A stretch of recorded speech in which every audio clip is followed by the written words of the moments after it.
Hello বন্ধুরা, আজ আমি আপনাদের দেখাবো কিভাবে আপনারা মাইক্রোসফট অফিস ওয়ার্ডে আপনাদের ফটোর ব্যাকগ্রাউন্ড চেঞ্জ করবেন। আপনার যে কোনো ফটোর ব্যাকগ্রাউন্ড চেঞ্জ করতে পারবেন মাইক্রোসফট অফিস ওয়ার্ডে। ব্যাকগ্রাউন্ড চেঞ্জ করার জন্য আপনার প্রথমে আপনার মাইক্রোসফট অফিস ওয়ার্ড, আমি অফিস ওয়ার্ড 13 ব্যবহার করতেছি, যে কোনো অফিস ওয়ার্ডে হলেই হবে। ওপেন করার পর ব্ল্যাঙ্ক পেজ নিয়ে যাবেন। ব্ল্যাঙ্ক পেজ নেওয়ার পর উপরে দেখছেন লেফট সাইডে ইনসার্ট, হোমের পরে ইনসার্টে ক্লিক করবেন। ইনসার্টে ক্লিক করলেই দেখতে পাচ্ছেন পিকচার যেটা আছে, পিকচারে ক্লিক করবেন। পিকচারে ক্লিক করলেই এখানে অনেক কম্পিউটার অপশনে চলে আসবে। আসার পরে আপনারা এখান থেকে যে কোনো একটি ফটো নিয়ে নেবেন। দেখতে পাচ্ছেন আমি একটি ফটো নিয়ে নেব, এই ফটোটি নিলাম। ফটোটি নেওয়ার পর আপনাকে এখন যে কাজটি করতে হবে, এখন এই ফটোটি যে আপনাকে ব্যাকগ্রাউন্ড রিমুভ করতে হবে। রিমুভ করার জন্য যখন রিমুভ ব্যাকগ্রাউন্ড, এই যে লেফট সাইডের উপরে দেয়া আছে রিমুভ ব্যাকগ্রাউন্ড, রিমুভ ব্যাকগ্রাউন্ডে ক্লিক করবেন। ক্লিক করলেই দেখতে পাচ্ছেন এখানে এখানে পুরো ছবিটি এক কালার হয়ে গিয়েছে। হওয়ার পর এখন আপনাকে যে কাজটি করতে হবে,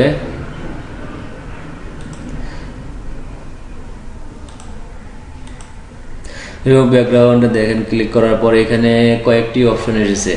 এখানে দেখছেন মার্ক এরিয়াস টু কিপ, যে এরিয়াগুলো আপনি ব্যাকগ্রাউন্ড চেঞ্জ হবে না, যে এরিয়াটা, সেই এরিয়াটা এই মার্ক এরিয়াস টু কিপ এটা সিলেক্ট করলে এই এরিয়াটা চলে যাবে। অথবা মার্ক এরিয়াস টু রিমুভ, যে এরিয়ার ভিতরে আপনি রিমুভ করতে চান, ব্যাকগ্রাউন্ড বসাবেন, সেটার ক্ষেত্রে এটা করবেন। আমি এই যে প্লাসটা ক্লিক করতেছি। প্লাস ক্লিক করার পর এখানে দেখছেন এই এরিয়াগুলো আমার ব্যাকগ্রাউন্ড রিমুভ করতে হবে। দেখতে পাচ্ছেন ব্যাকগ্রাউন্ড রিমুভ হয়ে যাবে। আমি শুধু সিলেক্ট করলেই হবে। দেখতে পাচ্ছেন এটাও করব।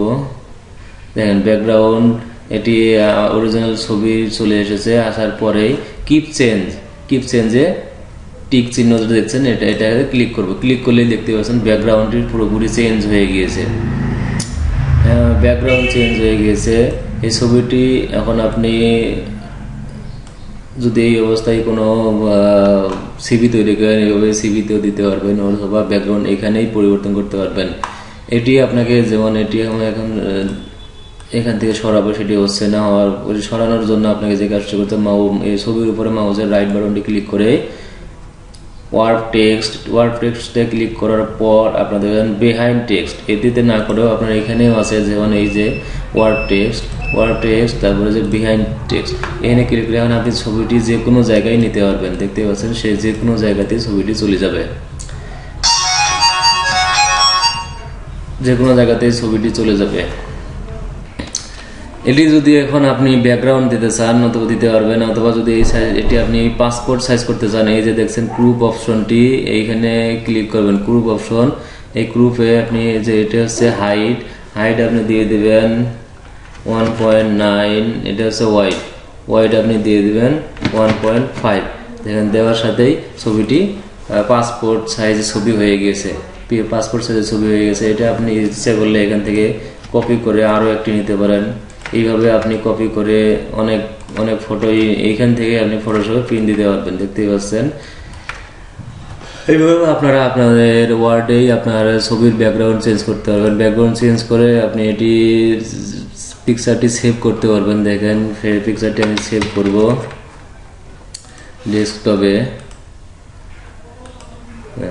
পিকচারটি আমি এখন সেভ করে নিলাম। দেখতে পাচ্ছেন এই যে পিকচারটি অটোমেটিক্যালি ব্যাকগ্রাউন্ড চেঞ্জ হয়ে গিয়েছে। ওয়ার্ডে ব্যাকগ্রাউন্ড চেঞ্জ করে আপনি ফটোশপে ইজিলি ভাবে কাজ করতে পারবেন। ধন্যবাদ সবাইকে আমার ভিডিও দেখার জন্য। ভিডিওটি যদি ভালো লাগে থাকে অবশ্যই আমার চ্যানেলটি সাবস্ক্রাইব করবেন। ধন্যবাদ।